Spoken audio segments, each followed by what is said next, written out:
Friends, welcome to my channel. ये passage progressive matching से लिया हूँ। इसके टोटल वर्ड्स है 840 एंड स्पीड रहेगी 100। So guys, be ready for dictation. Let's start.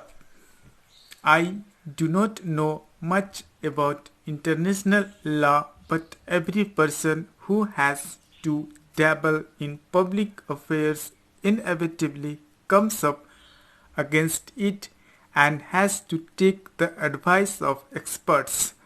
I have a vague recollection that connected with this idea of international law, there were at various times in the history of Europe concepts like the Holy Alliance in certain number of countries binding themselves together for various reasons against other countries or other forces which did not go along with their thinking. That, of course, which did not go in contrary to the very concept of internationalism. Today we see certain tendencies of the revival of holy alliances. They are not called by that name, but certain groups of nations function more or less on the basis of the Holy Alliance idea.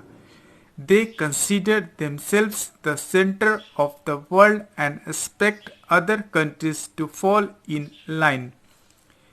This may have some justification, but it does put these other countries in an embarrassing position. Either one joins the Holy Alliance or one is outside the pale of international law in a sense. The emergence of Asian and African countries as independent nations and this return to the Holy Alliance idea make it important that concept of international law should be examined closely. Let us take the United Nations. I think it was supposed to be an international organization inclusive of all the independent nations of the world. There is a tendency, however, to regard it as something less than that of alliance. This is in turn has affected other problems also.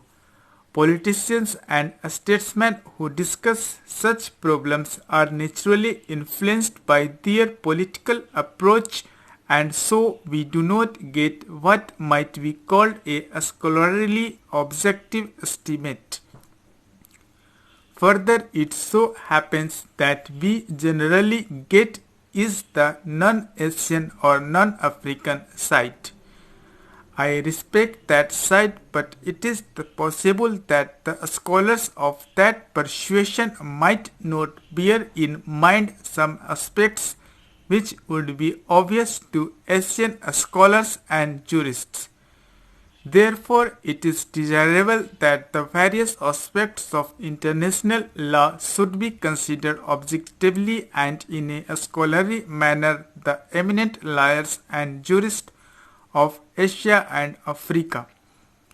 Nowadays, many words and phrases are used, the dictionary meaning and significance of which have changed completely in the hands of politicians, that is, people of my tribe.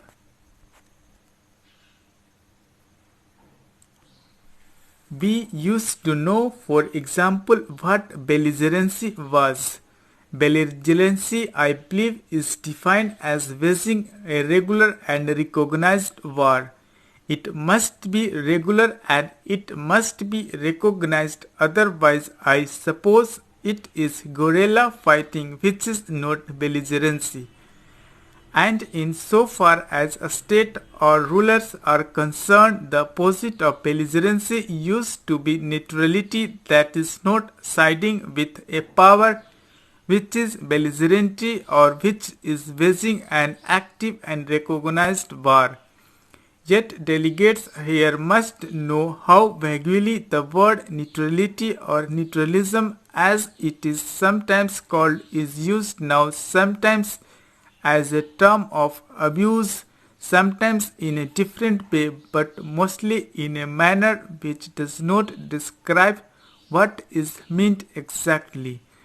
As I understand the terms belligerency and neutrality in relation to powers refer to a state of war or to countries not joining a war. But as everyone knows, these words are used even when there is no active war. If a country is supposed to be neutral today, then presumably some other country which is not neutral should be described as belligerent. And yet that would be a wrong description because the other country is not engaged in regular or recognized warfare. I do not quite know how international law or jurists of repute would define what is called Cold War, which is presumably some kind of suspended belligerency. All these developments create problems for politicians and statesmen. I do not suppose that juristic definitions solve such problems. Nevertheless, they might clear the air a little, and I hope that an eminent body of scholars and jurists will throw light on these terms so that at least our thinking may become straight.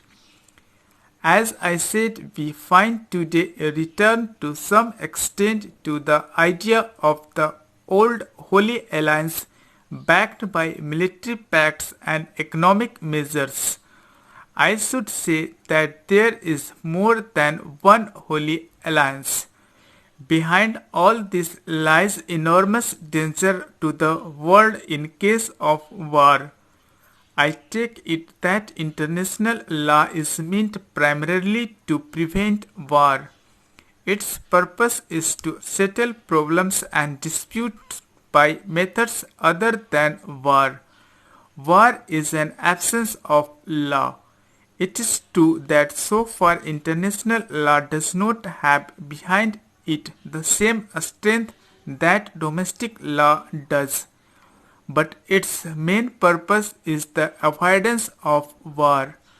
Almost everybody in the wide world dislikes the idea of war today because it is so dangerous. How can jurists and lawyers help in the avoidance of war? They cannot help directly in political developments, but they can do much here. Stop. Thank you guys for taking dictation.